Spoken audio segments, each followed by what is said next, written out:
welcome to My Favorite Murder. That's Georgia Hardstark. That's Karen Kilgariff. And we have a secret to share. We've had a secret for like 6 years to share. But now we're going to say it. And say it out loud at the same time. Ready? 1, 2, 3. We're going on tour. We said the same thing. Yay. We're going on tour. We didn't even have to look at our lines. No. You've been asking for years and years. It's finally happening. It's a very small tour. Yeah, we're going on. Oh my God, you guys don't even understand that we've been planning this since before the pandemic, and then the pandemic happened, so we couldn't do it. Since 2018 and 19 is the last time we were on the road. Yeah, we've changed a lot. And so has the biz. The biz has changed. We've changed. So we're doing like, you could call this a mini tour. Yes. We're sticking our toe back into the touring pond. Right. And we hope you'll come. You know what this makes me think of is like when and we've talked about this a lot, but when we were first on the road, like I wouldn't have my story ready. I would be truly writing my story in my hotel room. Yep. No researchers, no support whatsoever, just in my hotel room being like putting something together and hoping it all worked out. Yep, that and then to the last minute when if you don't start putting makeup on right now, you won't have any makeup on. Yes. And then eat something too. Oh, yeah. If you don't do that by then because your story's not finished, it doesn't matter. You're going to come out with fucking wet hair. Yes. And no makeup. Which has happened. Yeah. So this time it does feel like we're going to have our stories done ahead of time. We're going to have help from our lovely researchers. We have the experience of what we don't want anymore, so we can actually communicate what we do want. Right. And we're not going to 800 cities, so we can kind of explore the city we're in too. So all of you that are mad that we're not going to Wichita, just please understand that it's for our mental health sake. And our brain's sake. And you can come to Chicago. We can't wait to see you in Chicago. And also, we can't start all the way back like we used to because that's the olden days. Yeah. So we have to do mini versions and then see what happens. Yeah. So it's all about like, is the business there to be done? Totally. And we go from there. I mean, I'm a little nervous. Like, yeah, we used to sell out within fucking moments. God, please, Jesus.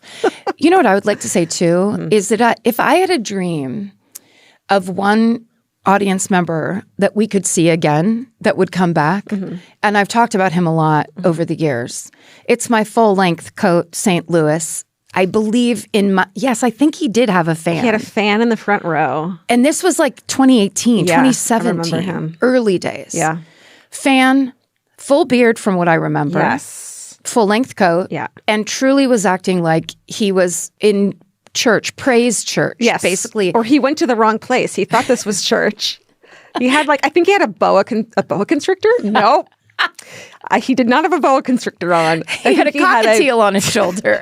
I think he had a boa on. Yes. And lots of glitter. Yes. And it was just very wonderful front row. Front row there to support us. Yeah. Not to be like, what are you going to give me? He was like, I'm here to absolutely give you everything. Yeah, we're excited for this fan cult. We're fine. We just made sure that we took care of you as best as we could. We know you guys want tickets to live shows, and that's why some people joined. And the drama of people not getting tickets in the past, we're like, how do we do this so that it isn't, nobody's upset? Yeah. So hopefully that works. Yeah, this is all like an experiment, so. Yeah. And if you're the person with the fan, we're not coming to St. Louis. How are we going to see you? Let's figure this out. Yeah, we'll get you there. Okay, so here's the tour. These are the cities. Here's where we're coming. Just a couple, just a handful. That's Get right. ready. So on this mini tour, we're starting off on September 3rd and 4th in beautiful Denver, Colorado at the Paramount Theater. Nice. And then on September 10th and 11th, we will be in Austin, Texas at the Bass Concert Hall. And then on September 20th, we'll be in Boston, Mass at Bach Center Wang Theater. And that'll be 2 shows, same day, early show, late show, September 20th. Great. And then Salt Lake City, Utah, September 26th and 27th at the Eccles Theater. And then we'll be in Oakland, California at the Paramount Theater on October 2nd and 3rd. And then on October 7th and 8th, we're at the San Diego Civic Theater. And October 12th, we'll do 2 shows, an early late show at Arlene Schnitzer Concert Hall in beautiful Portland, Oregon. The Schnitz. And then we're going to go to Seattle, Washington to play their Paramount Theater on October 21st and 22nd. And then we come home in LA on October 28th to do an early show and a late show at the Pasadena Civic Auditorium. That's going to be amazing. I know. I'm very excited. Okay, then after that, we're going back out on November 5th to go back to the city where it all began, the first live show ever, Chicago, Illinois, But this time, we're playing the Chicago Theater. Huge. And then we'll wrap it up with 2 shows on November 15th at the King's Theater, back in Brooklyn at the King's Theater. And that's the tour. So here's what you need to know. The fan cult will have first access to these tickets. We have gone in and asked them to free up as many pre-sale tickets for the fan cult as humanly possible so that basically the real ones who have been waiting for 6 years can get a chance to get a ticket. That's right. And so that fan cult pre-sale will begin Friday, July 11th. So if you're listening to this episode right now on Thursday, tomorrow at 10 a.m. in the city where the show is, your local time, if you're in that city. Yeah. Friday, July 11th is when fan cult presale goes up. That's right. And the artist presale starts Monday, July 14th at 10 a.m. in the city where the show takes place. So you'll have all weekend fan cult to get your tickets until it sells out in the fan cult. And then you'll have another chance on Monday. And then everything else that's available is going to go up on Tuesday, July 15th. Again, 10 a.m. where the show takes place. Anything left over that the fan cult and the pre-sale didn't sell. Now, just so you know, you can still join the fan cult if you're hearing all of this and this sounds exciting and you want to be a part of it. You can still join the fan cult to get in on that pre-sale access. You just have to do it kind of quickly so we can send you that unique code to get you into the fan cult pre-sale. Lots of odds and ends. Go to myfavoritemurder.com/live. We finally have something to put on that site for all the information you need and for ticket links. And other Exactly Right media news. Is there other news? Always. Could there be? Yes, we have a network, and so we're telling you about what's going on Exactly Right this week. Like, for example, over on The Knife, Hannah and Paisha tell the story of Tennyson and Kyle Jacobson, whose lives were shaken by not one, but 2 targeted home invasions. So Tennyson shares her story and the long road to healing that followed. And actually, this was a listener hometown that was one of the first minisodes we ever did. Minisode 19, Wow. we talk about this hometown. Incredible. Over on Ghosted, Roz is celebrating her 100th episode on Exactly Right with the incredible Dwayne Perkins. They dive into spooky Midwest lore, including the White Lady of Bachelor's Grove Cemetery and the Tuttle Bottoms Monster. Is that real? That's cute. Could it be real? And I said no gifts. Bridger isn't totally horrified when Beck Bennett of SNL fame shows up and gives him a gift. Those 2 talk about Costco IDs and John Cougar Mellencamp, all the important things of podcasting. Love it. And then finally, National Hot Dog Day is coming up. And we told you guys to tag us in hot dog stuff for this true crime comedy podcast. Yeah, we thought we would really make a meal of focusing on something other than the decline of all of democracy. And we thought maybe just going micro on hot dogs would help. Yeah. So hashtag my favorite hot dog was born. And you guys, you really delivered. This is going to continue on. Okay. But let's first just take a look at how people first responded when we were like, my favorite hot dog. Okay. Let's see some pictures. Okay. Oh my God, hot dog nail art. That's brilliant. And then you'll like it even more because her finger tattoos say cat lady. Oh my God. Like she's holding up the cat lady is so good. Cat lady with hot dog. I mean, it's like, is that you? Is that you getting a manicure? And that's Laura_Obsidian Nails. Oh, she's plugging her own nail place. Good for her. Very smart. Get in there. Hot you dog can get nails. hot dog nails. Okay, this next one I love. It's from @Megan_Lyon on God. Instagram. And those are hot dog deviled eggs. Yes, they are. And that's brilliant. Like 2 of my favorite party snacks. Very fun. Wow. Okay, this is hilarious. The caption says, please take a look at the hot dog eating contest / beauty pageant that some friends of mine put on in Philly a few weeks ago. I'm chuffed to admit I was crowned Miss Glizzy 2025. That crown has a hot dog on it, and I am in need of that. These people that submitted this are @YoungMoney and @SloppySeconds_Philly. So that matches. These are our friends in Philadelphia. Hell yeah, you guys. It's a beauty contest. I love it. Hot dog eating contest. That's great. Yeah.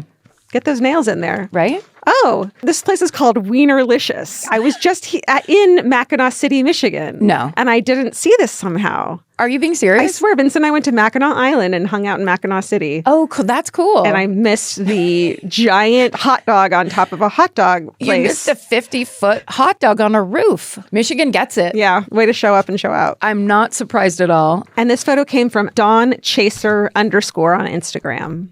Thank you, Dawn. So wait, this one is a great story. After a rowdy night of chugging Bud Light Premium and UV Blue, I don't know what that is, and making bad decisions, I decided to make the right decision and pass out with my trusty, rusty hot dog and bottled water. This photo has become legend and is still brought up way too often 13 years later. Yeah. This is from Emmert Famgram. That's a great thing to just keep sending your friend, like on her wedding day, when she's like becomes the parent or whatever. Send her this photo of her sleeping on the floor with a hot dog in her hand. Also, the other friend that's pretending to come and eat, like yin and yang of hot dog eating, is hilarious. This one's a bunch of people in uniforms eating corn dogs, and the subject line is corn dog royalty. Hello, ladies. This is my time to shine. My grandfather used to run one of the largest corn dog factories in the Midwest. Yes. They made lots of frozen foods, but the corn dogs were king. Featured in this photo is my mom, dad, and grandpa at the factory doing a taste test. Yes. I guess you could say I'm literally corn dog royalty. Corn dog royalty. Much love, Taylor. Incredible. Taylor, amazing job. I mean, there's so many ways to participate in this. Yeah. And you have till the 16th, which is National Hot Dog Day. So just tag us, hashtag my favorite hot dog. Yeah, we'll just keep talking about it. I feel like you have until December 25th and further. It's never not relevant, right? Yeah, what's gonna usurp Hot Dog Day? I mean, once we get past summertime Hot Dog Day, it's like, well, how do we attack Hot Dog Day for fall? It's cold. Where's my... It's autumn. It's autumnal. Where's my autumnal hot dog? Where is my jacket that looks like a bun when I wear all rust-colored red? And you zip it all the way up. With a yellow zipper. Yes. We'll keep doing it. We'll keep going. Oh, well, then I think we can actually literally button this topic by telling everybody, that's right, you can get a My Favorite Murder hot dog pin. Yeah. Pretty legendary. We have hot dog merch, because of course we do. Yeah. If you like the t-shirt we made, you can now get a pin. Put that on your leather jacket. Put that on your hot dog apron. You can get that at exactlyrightstore.com, and it's designed by Sammy Rich, our friend. That's right. I mean, between hot dogs and touring, I don't know. I don't have anything else. What more can we give the people? Truly.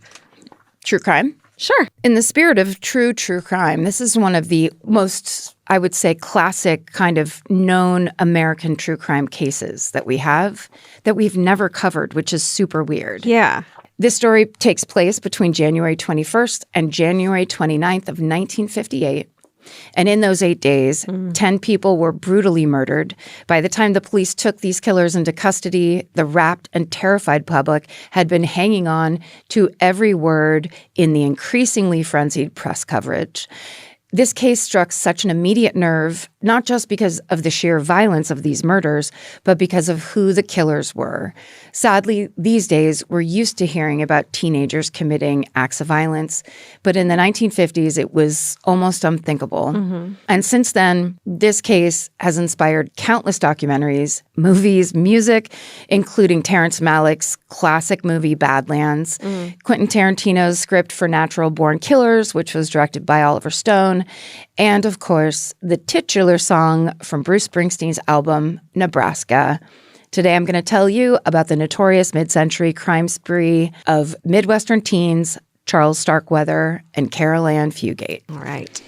Infamous. Yes. Okay, so the main sources that Maren used are the book Starkweather, The Untold Story of the Killing Spree That Changed America by Harry N. McLean, and the book Starkweather, A Story of Mass Murder on the Great Plains by Jeff O'Donnell. And the rest of the sources are in our show notes. So Charles Starkweather is born in Lincoln, Nebraska in 1938. He's the third of 7 children. His family struggles financially, but unlike many of the murders we've covered on this show, Charlie actually has a good relationship with his parents and his siblings. And over the years, as people try to figure out the why of this basically murder spree, many people say it's because Charlie was bullied as a child. Of course, doesn't justify anything, but it is true that he was bullied. He is a redhead. He's much shorter than the boys his age. He's bow-legged. He has a lisp. He's nearsighted, so he has very thick glasses. Didn't stand a chance back in the 50s. I mean, right? There's no kindness campaigns that your junior high is like putting into the hallway, right? In the least, he is teased and bullied relentlessly. But like many people that kind of go through something like this, by the time he's in junior high, he starts standing up to his bullies. His dad tells him basically not to take other people's shit. The problem is that Charlie seems to take this way too far, because once he starts fighting back, he seems to enjoy beating up other kids, and he always plays dirty. He's the type who keeps on kicking someone even when they're already down. Yikes. He also develops an obsession with the movie star James Dean. So if you've never seen the movie Rebel Without a Cause, have you seen that movie? Yeah. It's James Dean looks like an alien from the future in that movie, whereas everybody else is very like 50s and kind of, you know, that kind of acting. Button up and yeah. And very kind of like, what do you mean, father? Or whatever. James Dean comes in and it's like he's from now, going back in time. Yeah, it's incredible. It's incredible. My Aunt Kathleen, God rest her soul, she was one of the coolest aunts of all time, but she made sure to show us things that she loved like that. Oh, I love that. So she sat us all down when we were like in junior high and was like, you have to watch this movie. Amazing. So then we had posters of James Dean in our room and we're all about it. Cute. So it makes sense. That kind of why he would go, that's who I'm going to be and that's what I'm going to act like that. Yeah. So of course, Charlie Starkweather starts smoking because James Dean smokes. He walks and talks like James Dean. He wants people to see him as this kind of like rebellious bad boy. And of course, usually that means girls. Right. So in 1956, when Charlie's 17 years old, he gets to go on a double date with his friend and his friend's girlfriend and his friend's girlfriend's younger sister. That younger sister's name is Caril Fugate, and she is, brace yourself, 12 years old. Insane. 12 years old. 12 years old. So Caril's family also lives in Lincoln, but her early life is very difficult and unstable. It's kind of awful. She grows up very poor. Her family moves around a lot. And then when she's slightly older, her father gets sent to prison after being convicted on multiple pedophilia charges. Oh, dear. So she has a very difficult early childhood. She does not do well in school. She struggles to develop close friendships, and she develops a tough outer shell because of that. When she's around 10 years old, her mom, Velda, remarries a man named Marion Bartlett. And by all accounts, this man is a decent guy, a World War II vet who doesn't drink. He becomes a stable father figure for Caril and for her siblings. And soon after they get married, her mom and her new stepdad have a baby together named Betty Ann, and Caril loves this baby. So Caril keeps her biological father's last name Fugate, but for the rest of this story, I will call them the Bartlett family for the remarried dad's name. So basically, Caril's childhood is finally stabilizing. She starts making friends at school. Her grades go up. And then she goes on the double date with her older sister and is introduced to Charles Starkweather. Of course, Caril's drawn in by this bad boy reputation that he has. And as all bad boys do, he makes her feel like the most important girl in the world. He probably doesn't have to do much. She's 12 years old. Right. As impressionable as you possibly can be. And she probably loves James Dean too. So she's like, great. She's like, yes, he's here. Yes. I remember at one of the graduation parties we went to in this graduation party summer, I watched across the yard as basically a 12-year-old girl was in a group with this boy who's 17, who's like the family's who's having the party. And this little girl did everything she could to get his attention, including like hitting him and blah, blah, blah, and this and whatever. And I was just sitting at this table being like, there's nothing you can do about being that age. And there's nothing you can do about that phase of that age. Yeah. Where you just are like, I love him. Yeah. I need him to look at me again. Yes, I hate it. It's so humiliating. I hate it. And we all do it. We all did it. We all do it. Yeah. So it's especially painful to think about her being in this situation and then what's the truth of this situation? Because we actually don't know really to this day what the real truth of the situation was. I have my opinions about it for sure. Ooh, but let's hash it out. So everything changes after this double date. Obviously, she's on top of the world, but Charlie's bad boy reputation is because he's a bad boy. So right after this double date, he finds out Caril has a crush on another boy. So Charlie goes and threatens to kill that boy unless he stops talking to Caril. Jesus. This boy's a seventh grader who's like, I'll never talk to her. What are you talking about? Oh, my God. And I'm not invested in this. Yeah. So, of course, Caril's parents hate Charlie Starkweather. Her stepfather, Marion, in particular, he is not polite or shy about that fact. They don't want to push Caril away. They know she's going to do whatever she wants to do. So Velma and Marion have to put up with this annoying, rude James Dean fanatic just kind of hanging around their 12-year-old daughter all the time. Oh, Jesus, I couldn't. And also these days, I think we know that behavior, like everything is seen through such a different lens. It's predatory now. We know that. Yeah. Not now, but we now know that it's predatory. Right. And we now know that girls shouldn't maybe get married when they're 15 years old just because that's kind of what everyone is doing. Right. So it's December, it's 1957. Charlie and Caril have been dating for about a year and a half. So Caril's now 14 and Charlie's 19. He's still obsessive about her. So it's the holidays, and one afternoon Charlie goes out shopping for presents, and he stops at a gas station in Lincoln, and it's one he hangs out at from time to time. He sees a stuffed dog for sale at this gas station, and he wants to buy it for Caril. He doesn't have the money, so he asks the gas station attendant if he can put it on credit. The attendant that day is a 21-year-old man named Robert Colvert, and he says no, he can only take cash. So Charlie's forced to leave empty-handed. And of course, he's furious. He's so furious that for the rest of the night, he keeps coming back to the gas station over and over. The first time he buys something small, he leaves again, he comes back, he buys something else. The whole time, the anger is building. And in the last round of this, Charlie comes back to the gas station with a gun, and he turns it on the cashier.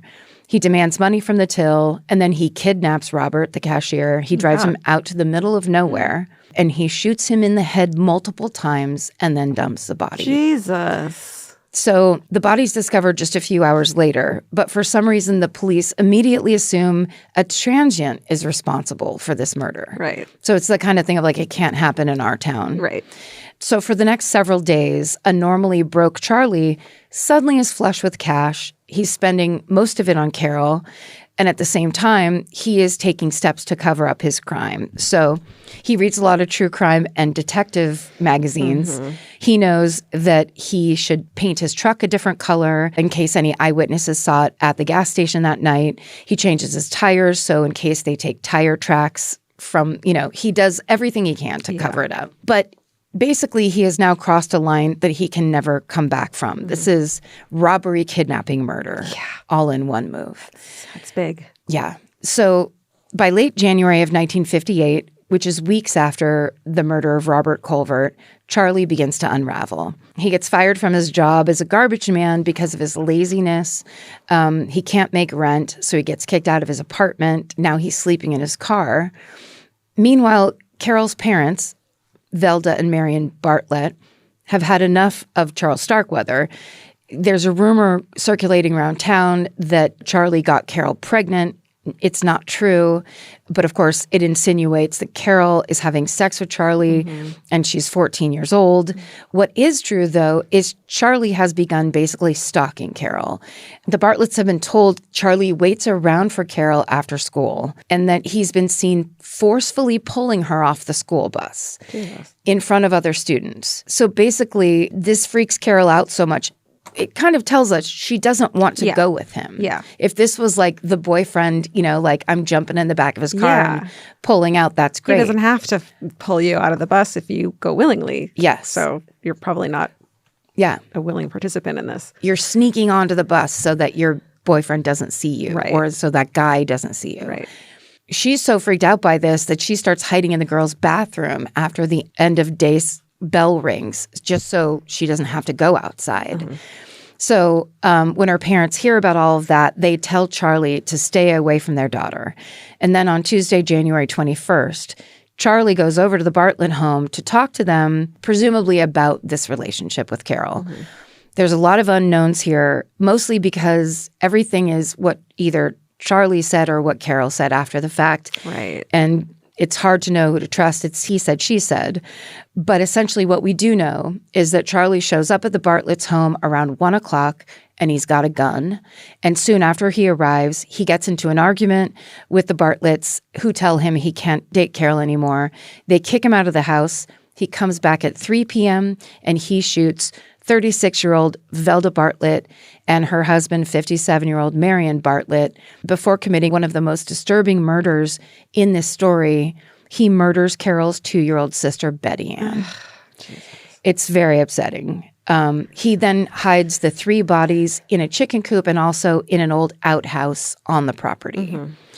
So we don't know where Caril is when these murders occur. But her story is that when she gets home from school around 3:30, that's 30 minutes after the murders, she's shocked to find Charlie there. Yeah. And she says that Charlie tells her he's holding her family hostage somewhere, and he promises he won't hurt them as long as she goes with him and does what he says. So Charlie's version of that same story is Caril was there the whole time. She was directly involved in her family murders. Which would be in 1958 insanely hard to believe. Right. For police, for the press, for anyone. Like, this very young girl is just going to stand by. Totally. And this timeline, too, doesn't really make sense. They invited him over while she was still at school. He came, like, right before she got home from school normally. It's almost like, it doesn't add up. It's tough to imagine, but it is like, having heard some of the stories that we've heard at this point, we know coercion is often involved when one person is very young. Right. Even if she was there, it is very difficult to imagine that Caril participated in her family's murders, especially her baby sister's murder. Who she adored. Yeah. What we do know is that Charlie and Caril remain in the house after those murders for 6 days. Wow. And the Bartlett's friends and family realize something is up pretty quickly because, of course, nobody sees or hears from the parents or the baby. Mm-hmm. When anyone stops by to check in on their whereabouts, Caril, seemingly distressed, always just comes out of the house and just begs them to go away. Eventually, a note goes up on their front door saying everyone inside has the flu and just please leave us alone. Mm-hmm. And then on January 27th, which is 6 days after the murders, Caril's grandmother stops by. She's incredibly worried about her daughter and her grandchildren, and she begs to be let inside. Caril asks her to leave, and the grandmother is so unnerved by that she loudly announces from the front steps she is going to call the police. And when she then finally does leave, Charlie and Caril get into Charlie's truck, and they flee, their only plan being get away from the possible police that might be coming. And if we believe her, we think that she is cooperating and not running away or calling for help because she thinks that her family's being held hostage still. Yes. Okay. Right. So Caril's grandmother wasn't bluffing. She does call the Lincoln police. When they show up to the Bartlett home for a wellness check, the officers go inside, they find the house empty, and they basically convince themselves that the whole family just left. Okay. That tells me, too, that, like, there wasn't a bloody scene. Right. Yes. Because you were like, well, would she have seen the gunshot? Yeah. Carnage. If they didn't see it, she probably hadn't seen it either. Yes. If she was in that house, she's worried that they're being held and she wants to keep them alive. Yeah. Because I was like, didn't she see the, like, blood spatter or anything? No, maybe there wasn't any. He did it outside somehow. Yeah. Well, what happens is later that same day, Charlie's brother showed up because he's also worried. Mm-hmm. And he does what the cops failed to do, which is he searches the entire property. And when he does, just beyond the house, he finds the bodies of Marion, Velda, and Betty Ann Bartlett. So now the police spring into action and they start the search for Charlie and Caril, who are, of course, long gone. So as Charlie and Caril drove out of Lincoln, Charlie gets his truck serviced at a local body shop.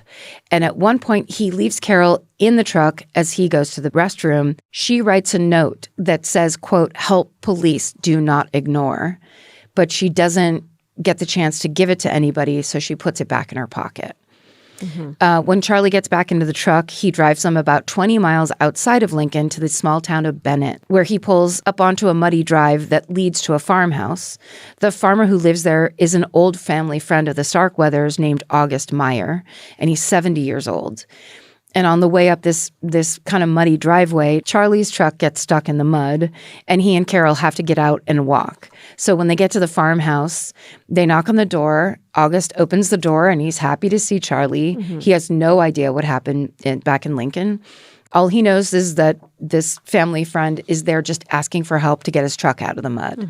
So according to Caril, Charlie then pulls out a gun and shoots August in the head completely unprovoked.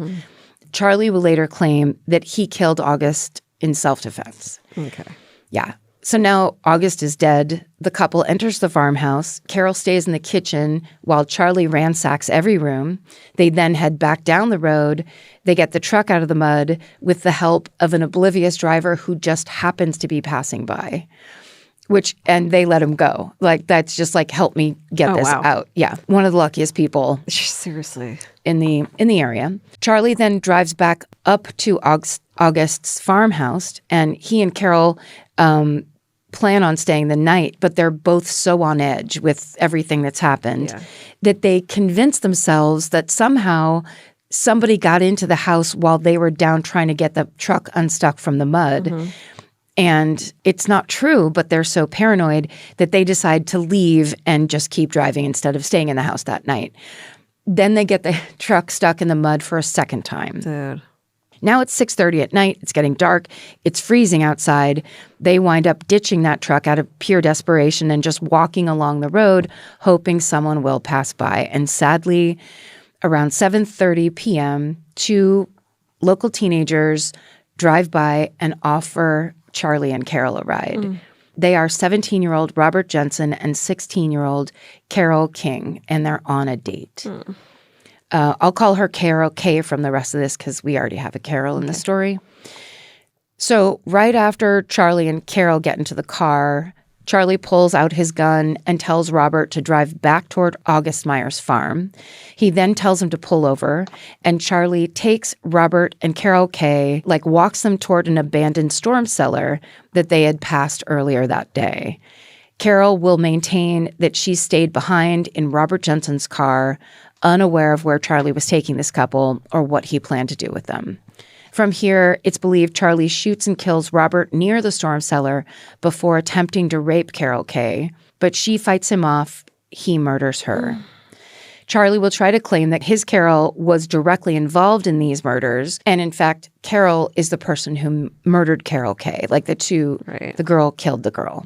What we know for certain is that Charlie and Caril eventually flee in Robert's car, and they head out of the area, and as they do, Caril tosses some of Robert's school books out the window. This is kind of an infamous shot from the movie Badlands because it's this carefree, fuck it all, we're just doing this thing. And it's presented in that movie as this kind of now they're a duo. Yeah. But she will later say she threw those books out of the car to give the police a lead. Yeah, that makes sense. It makes a lot of sense to me. So they wind up heading back toward Lincoln, and at one point they even pass by Caril's family home. Charlie is convinced that no one is going to spot them in Robert's car, and when they get tired, they pull off the road and they sleep in that same car. So the next morning, January 28th, it's around 8 a.m., so it's the morning after those 3 murders in Bennett. They're back in Lincoln, and Charlie's driving around looking for a place where he and Caril can hide. Eventually, he decides on a mansion he'd seen working as a garbage man, which belongs to the Ward family, a family that's very high up in Lincoln society, Lincoln, Nebraska society. Oh, yeah. So Charlie pulls into the driveway and gets out with his gun. He enters the house. He basically home invades these people. And he instructs 46-year-old Clara Ward and her maid, 51-year-old Lillian Fensel, to do as he says. At the time, Clara's husband, 47-year-old C. Lauer Ward, is actually at a meeting with the Nebraska governor, who's a good friend of his. And ironically, at that meeting, the men discuss the Bartlett family murders because it's the talk of Lincoln. Right.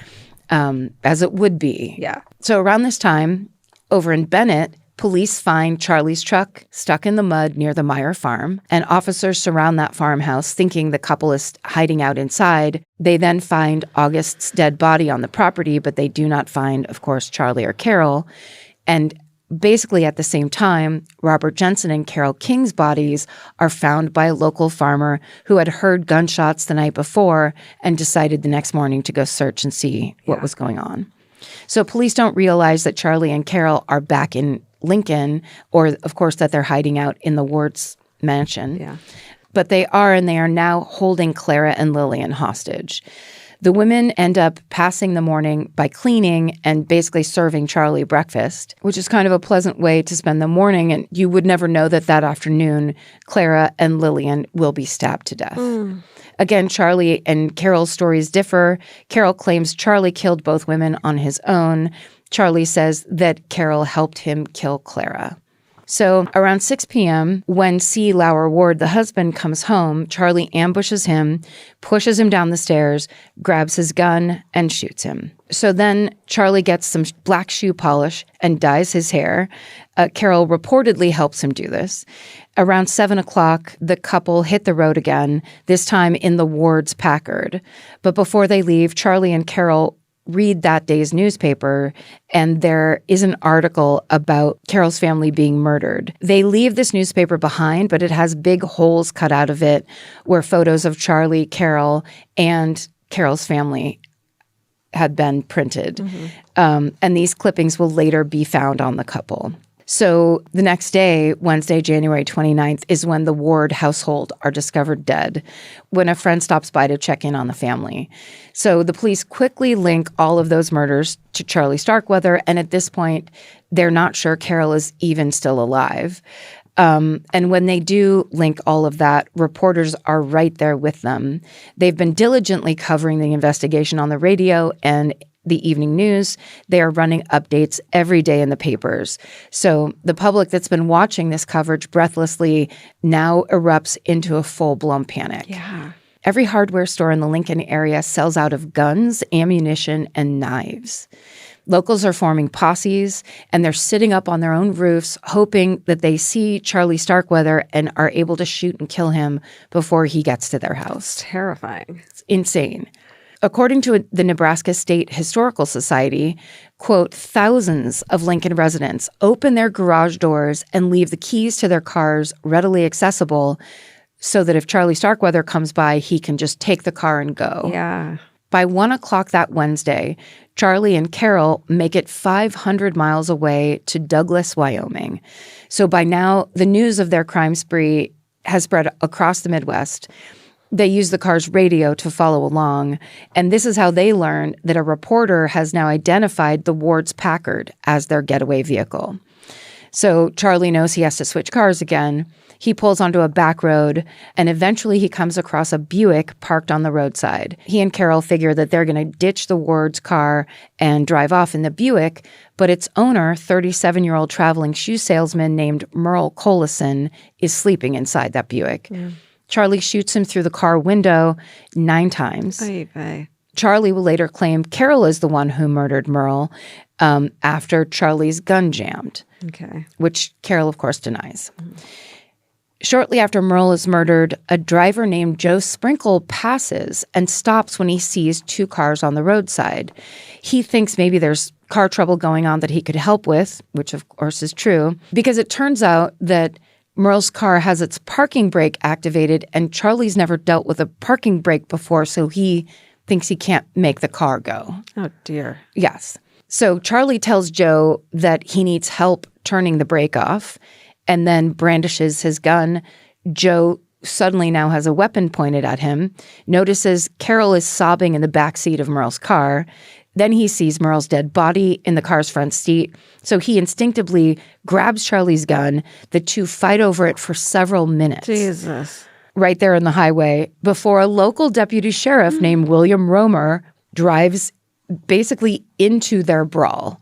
When Caril sees Romer coming, she jumps out of the back seat of the Buick into his cop car, sobbing and screaming, "It's Starkweather, he's going to kill me." See, this is the moment that you can't get past if you're going to try to blame her in any way, right? But people do. Okay.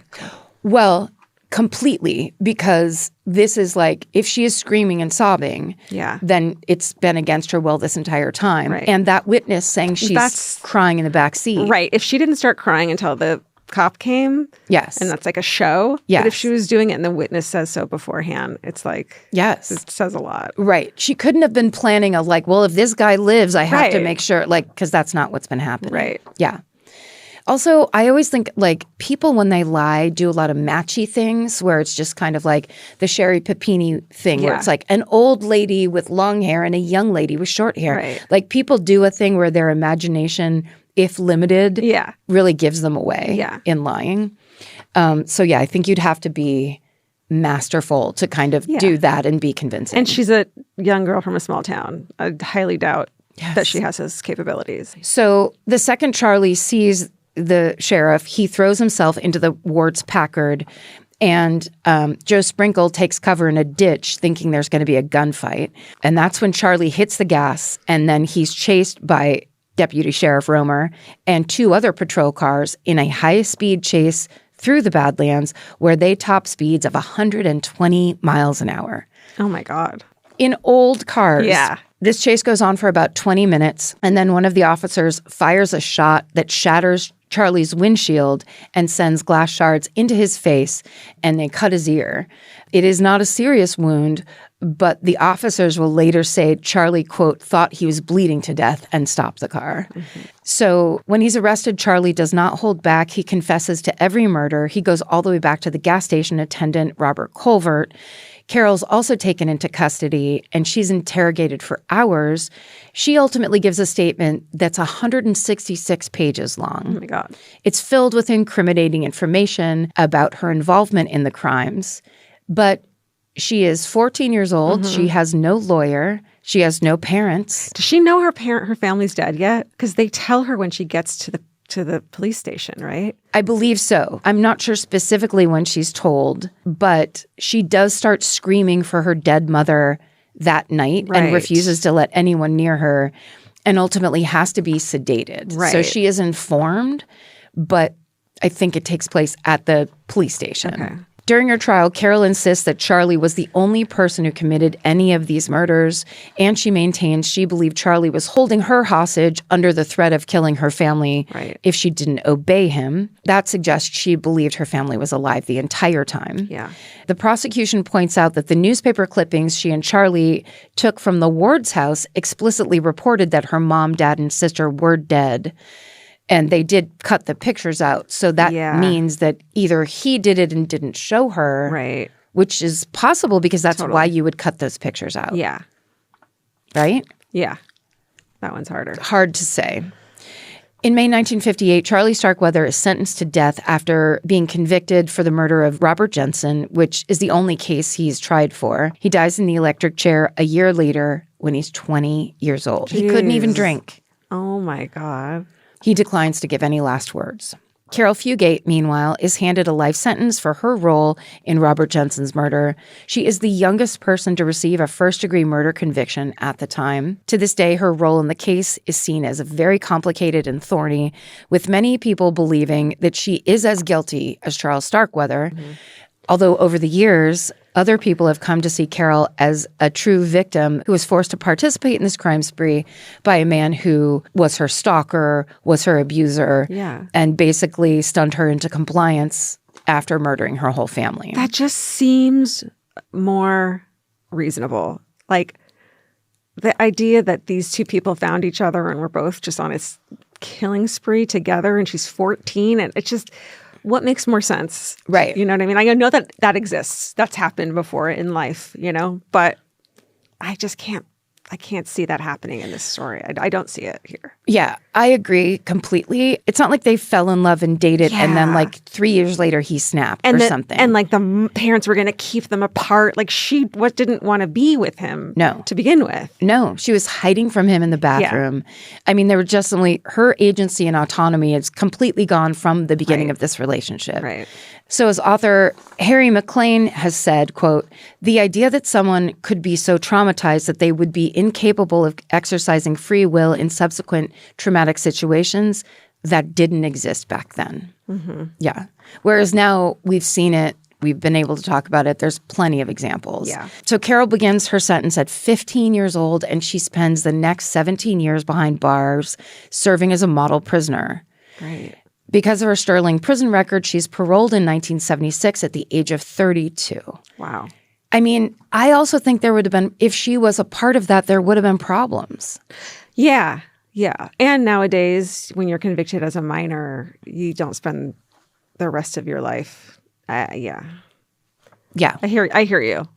Like, I just think it would have been like, then she was in some fights and she had to get put over here. It wouldn't have been like somebody who's just... Yeah. But we've talked about real monsters being model prisoners before. Oh, that's true, because who is it? It's Judy Buonanno, the Black Widow killer, who killed every man in her life, was everyone's grandma in prison. Right. I think some prison works for some people. Yeah, that's true. So, but I agree, but I'm just playing devil's advocate. Yeah, very true. Well, because if the possibility that she was as manipulative as the kind of girl who could run out of that car crying, going, please save me, then she would be playing, again, she would just be playing it to her benefit. Totally. So when she gets out of prison, she moves to Michigan, where she lives a mostly quiet life under a new name, working in healthcare, and as a nanny to 2 children who adore her. Truly starts over. Wow. In the middle of her life. Over the years, Caril has continued to insist that she was an unwitting participant in the murder spree. She's now around 80 years old, and she hopes to someday have her name cleared with a full pardon. Wow. If she truly is a victim of this abusive relationship. Yeah. What a tragedy. What a tragedy if that never happens for her. Yeah. But how can you prove it aside from, it sucks, but like. Yeah. You just have to believe her or not believe her. Right.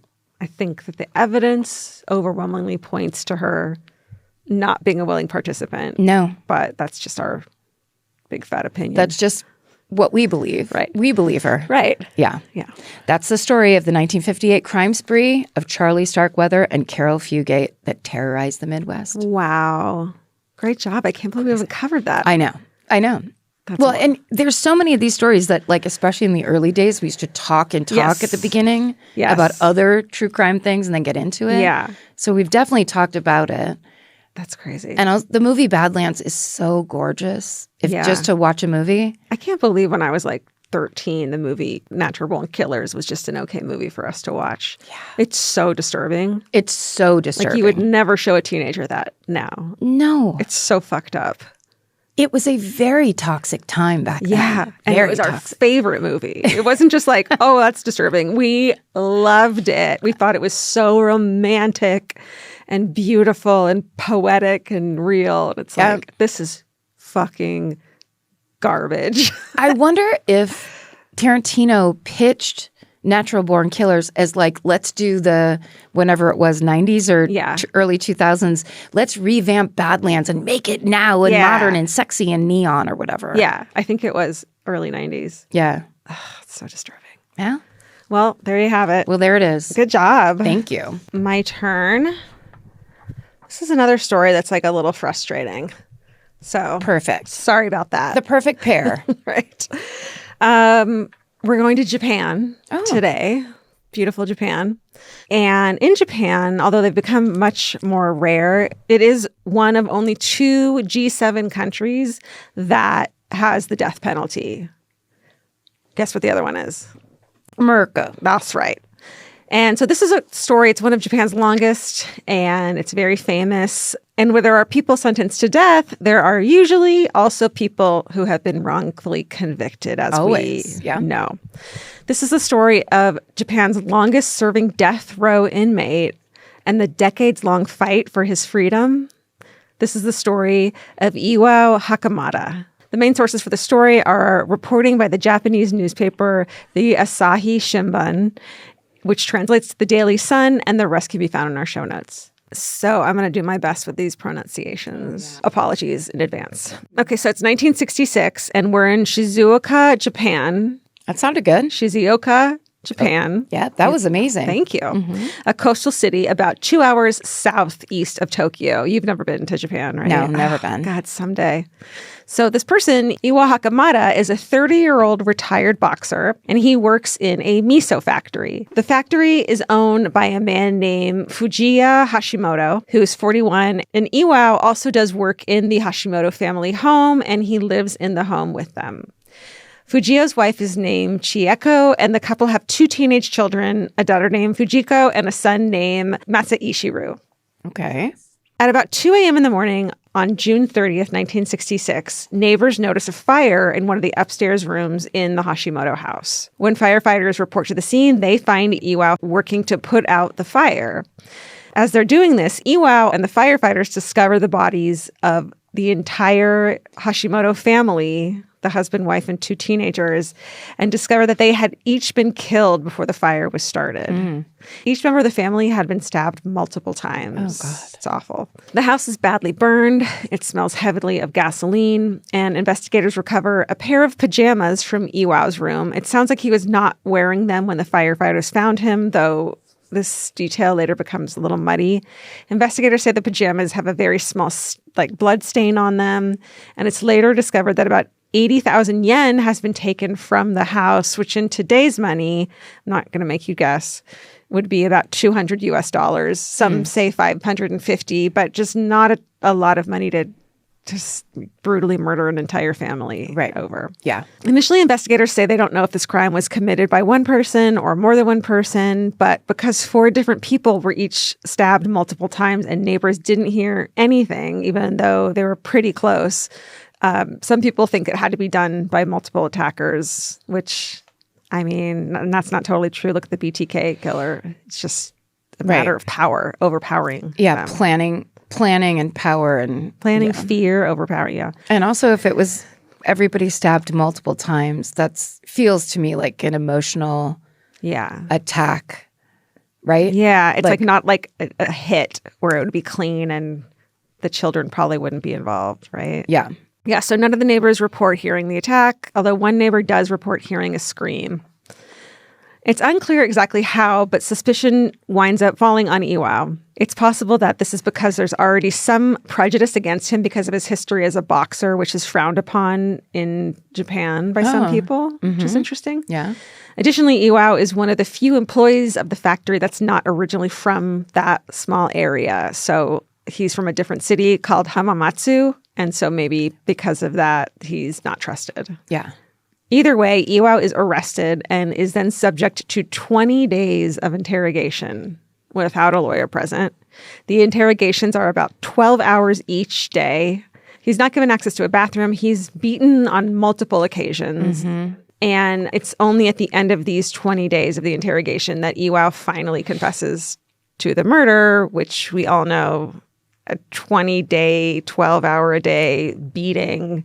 That's coercion in any country. You can't believe that confession anymore. No. Right? Yeah. Initially, this confession is the only evidence against him.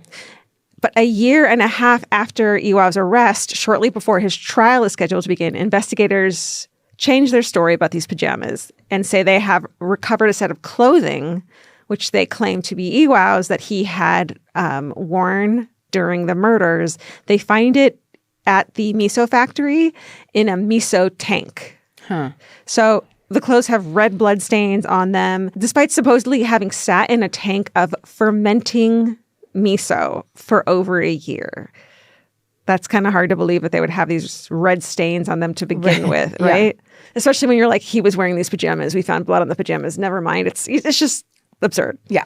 Iwao's case goes to trial in 1967. During the trial, Iwao says the recovered clothes look like his, but they're the wrong size. Also, he has written his name and all his clothes to identify them for the laundry service he uses. He puts the clothes on during the trial, and it's clear that they are too small for him. They don't fit. Yeah.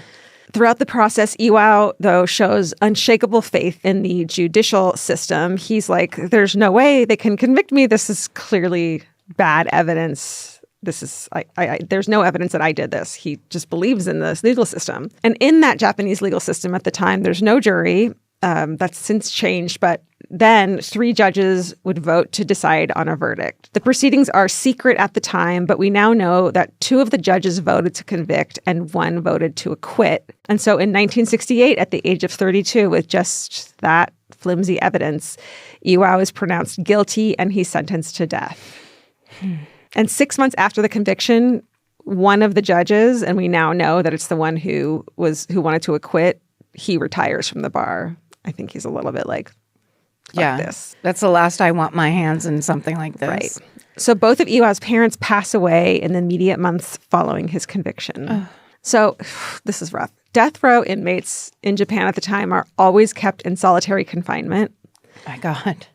And a hallmark of the Japanese penal system is that death row inmates have no idea when they are scheduled to be executed. So they wake up in the morning, and between 8 a.m. and 8:30, they'll be told whether or not they're being put to death. So he's got solitary confinement, and every morning wakes up thinking this could be it. So that's going to drive you a little mad. Yeah. Right? Yeah. Another hallmark of the Japanese legal system is that very few convictions are ever reviewed. So there's no appeals going on. Yeah. And those reviews can take decades. And this is what happens to Iwao. Over the coming decades, he makes multiple appeals. Each one moves at a grindingly slow pace before it's ultimately denied. In 1973, Iwao writes, quote, "I'm a prisoner on death row who has been wrongfully convicted. I am forced to live by enduring grief permeating all of my body. My heart sometimes grows cold beyond description out of unending fear of the unknown execution. My whole body trembles as if being hit by cold winter blasts." End quote. So, not cool. Horrifying, but also a very accurate description of like constant stress. And fear, yeah. Where you're just like, it's like these waves of physical pain and then just like, I'm going to shut down now. Yeah. Yeah. Over the years he spends in solitary confinement, he writes frequent letters to his older sister, a woman named Iwao Hakamada. She is like his biggest champion, and she notices a distinct change in him as the years go by. She says that his letters eventually descend into gibberish the longer he spends in prison. Ugh. So fast forward to the 2000s. Amnesty International takes on Iwao's case, and it becomes much more famous both in Japan and abroad. And in fact, Reuben Carter, a.k.a. the Hurricane from the Bob Dylan song, This is the Story of a Hurricane. Also, that movie, man, that is a good movie. Right, with Denzel, right? Mm-hmm. Yeah, so he was also a wrongfully convicted boxer. And so he takes on he starts speaking out on the case as well. Oh, wow. Which is pretty incredible. Yes, that's right. He had been wrongfully convicted and imprisoned for murder. He had spent 18 years and 4 months in prison. So he starts speaking out about the case as well. Wow. So it gets that attention it needs. Then the Japanese Professional Boxing Association organizes a special charity fight to raise money for Iwao's defense. The actor Jeremy Irons, who's a supporter of Amnesty International, also speaks out on behalf of Iwao. All the while, Hideko is the go-between, advocating for her brother, fighting for his release, and acting as his voice in the outside world. At this point, Iwao and Hideko are getting into their 70s. So this has been his whole life. His whole life. Wow. Yeah. Okay, so 2007, the judge who retired after convicting Iwao, a man named Norimichi Kumamoto, tells the press that he had not believed that Iwao was guilty. I mean, this has to be unprecedented, him coming forward with this. Right. And he had been the one to vote against the other two judges. And what's worse, speaking out comes at a very high personal cost for Norimichi. It's considered very taboo for a judge to reveal what happened in their closed-door voting process. But he stands firm and says, quote, "I'm glad I spoke up. I wish I had said it earlier, and maybe something might have changed," end quote. So Norimichi joins the growing movement to secure a new trial for Iwao. This movement also sheds light on problems in the Japanese criminal justice system, the secretiveness of both investigations and the judicial process, the impunity with which the police are able to operate, and the relative frequency of death sentences at the time. At the time Iwao was arrested, and for decades after, Japanese convictions were heavily reliant on confessions, no matter what interrogation methods are used. And prosecutors had a conviction rate of close to 100%. Wow. Which is that just looks bad. That's just not real. No. Yeah. It's not realistic. Yeah. Death sentences have become much rarer in Japan in the past 20 years. But as I said, Japan and the United States are the only two of the G7 countries that still have the death penalty. So in 2008, Japan begins introducing a jury system into its criminal trials. Now decisions are made by that same panel of 3 judges, but along with 6 other people who are called lay judges, and they serve a similar function to an American jury. In 2014, when Iwao was 78 years old, his lawyers finally managed to get the blood on the clothes DNA tested. The blood was already known not to match any of the victims, and the DNA also does not match Iwao's. He's finally granted a retrial, and he's released from prison. He had been on death row for 46 years. Fuck. And in solitary for that long? Yeah. So he's the longest serving death row inmate ever. Wow. I know. He's technically still considered to be on death row, but he's serving his sentence at home due to his declining health. And at this point, Iwao is possibly showing signs of dementia, and he doesn't believe reporters when they tell him he's being granted a new trial. I mean, it's his entire life. He's just completely given up. Right. Why would it change? Iwao goes to live with his sister Hideko, who has been fighting tirelessly for his release for decades. At this point, Hideko is about 80 years old herself. As both siblings get older, a group of volunteers from the neighborhood help both of them with their tasks of daily living. And she says that her brother is always anxious around strangers. So after years of back and forth in the legal system, Iwao is finally retried in 2024 at the age of 88. Oh, my God. This makes his retrial only the 5th in Japan's post-war history. Whoa. Yeah. 5 since 45. His lawyers present the evidence of his coerced confession, the DNA evidence, and also some additional evidence. They recreate the storage of bloodstained clothes in a miso tank for a year and a half. After a short time in the miso, the blood stains turn black because of the chemical reactions. It's just basically showing that there's no way that this was real. Yeah. At the end of his trial, Iwao's conviction is overturned. He had been wrongfully convicted for 56 years. Hideko says, quote, "When the judge said that the defendant is not guilty in court, the judge's voice sounded divine. I was so moved and happy that I burst into tears," end quote. Iwao was awarded the equivalent of $1.4 million by the Japanese government, which is basically $85 for each day he spent wrongfully in prison. Yeah. God. It's rough. The current head of the Shizuoka police also visits Iwao to formally apologize to him. Iwao is now 89 years old and Hideko is 92. They still live together. Hideko says that her brother's very quiet and mostly lives in his own world, but she's overjoyed that his nightmare is finally over, and she continues to speak out against the death penalty. She says, quote, "I used to accept the death penalty without giving it much thought, but after what happened with Iwao, I became against the death penalty. It is a crime for a human being to kill another human being no matter what the government says," end quote.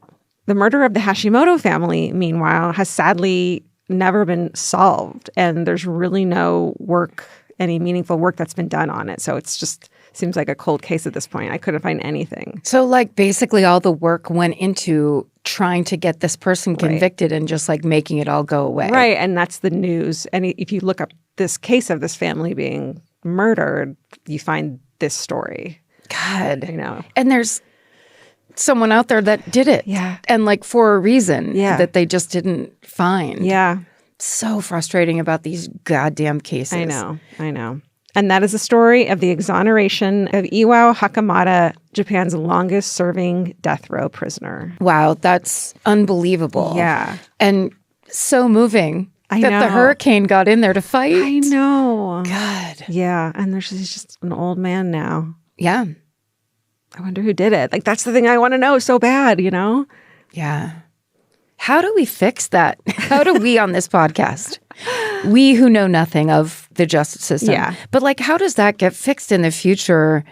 That has to get fixed. That has to get fixed in the future. I think that's why we talk about it. Yeah. Because so many people, I mean, the whole thing of like true crime being exploitative and being all these things, it's like, that's not the point. The point is like bringing attention to these miscarriages of justice, to victims that don't have their name, for cold cases that are just completely being ignored. Yep. That's what we're here for. Yeah, I think it is. You're right. It's kind of the pointing back to like, well, there is a public responsibility if this is your community, if these are your people. Right. And there are so many amazing stories like that where it's like the people who it happened near them or to someone they know or to a family or their own family, so they just dedicate their lives to doing something about it. Right. And then there are people who are dedicating their lives even though they don't know people, but it's like all these realizations that everyone's having right now about like the industrial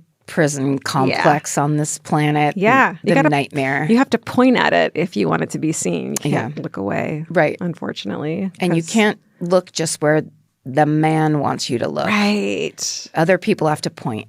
Definitely. And we are not the man. We swear. We never have been and we never will be. Great job. Thank you. That's an interesting story. Right? You took me all the way to Japan to frustrate me about this. You're like, hey, guess what? Injustice is everywhere. I know. And it's like, this is a cold case, but look over here. Yeah. Yeah, sorry. But I mean, amazing if in 3 years you're like, wait, guess what? Got solved. They found it. They found him. Oh, that'd be amazing.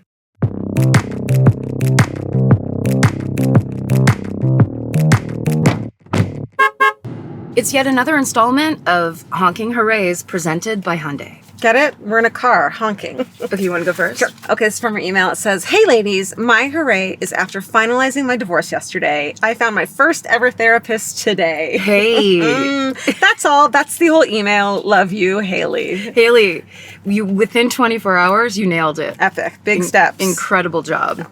Okay, here's my first one, also from email. Okay. The subject line is, this year has been a doozy. Agreed.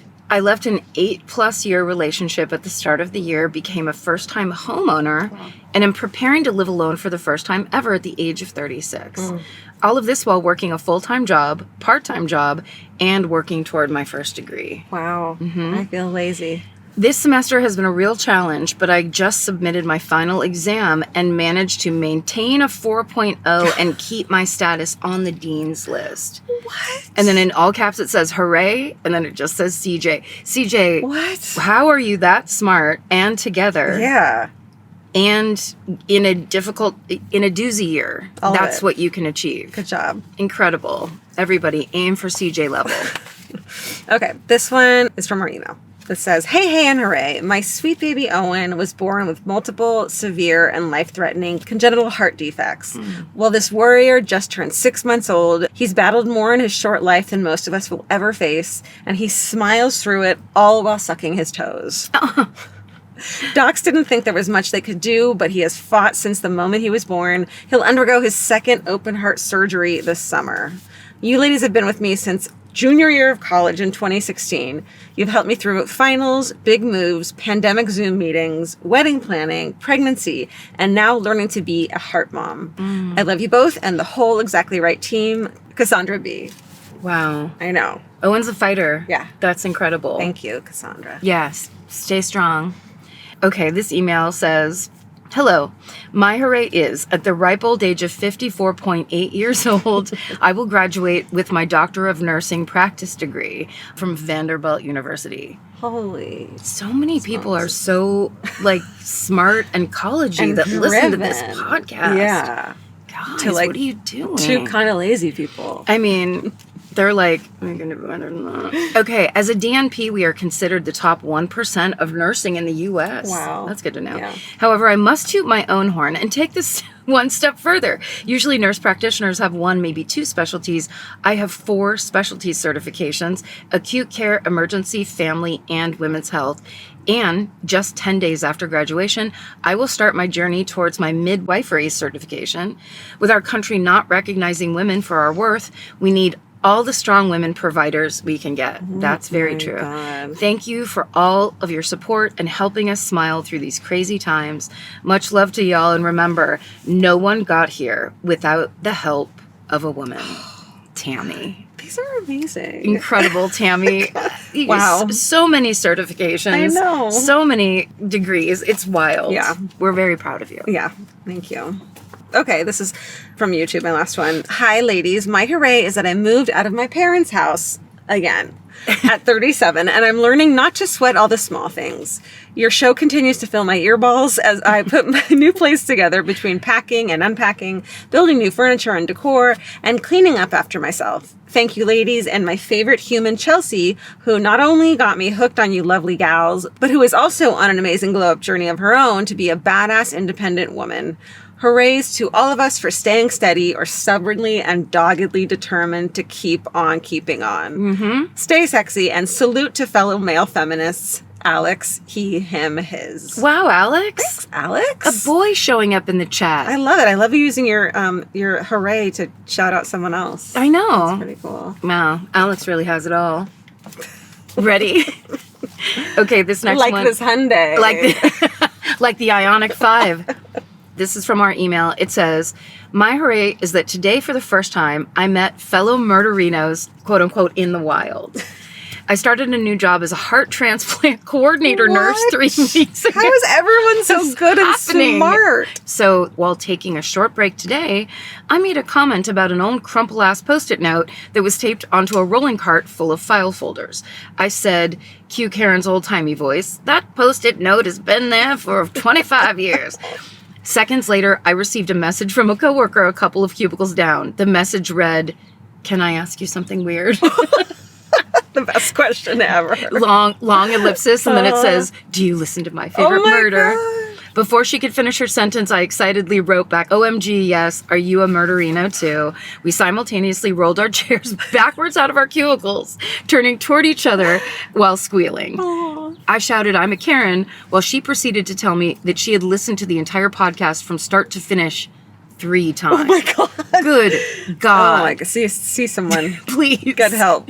Moments later, a second and third coworker popped out of their respective cubicles to tell me they listened too. What? Oh, hell yeah. We took over this office. Yeah. I was over the moon excited to have that murderino connection with not 1, 2, but 3 amazing ladies I share an office with. When you start to tour again, we are already planning to see you in Chicago or Milwaukee or both. So stay sexy and use your old-timey Karen voice whenever you can. You never know when it will lead you to new friends. Aww. Megan. I love that. That's so awesome. That's amazing. It's all the nurses. Yay. Everybody in an office. That is so hooray. You guys, thank you for writing in. Thank you for listening to the Honking Hurrays. Thank you, Hyundai, for helping us present these Honking Hurrays to you. And stay sexy. And don't get murdered. Goodbye.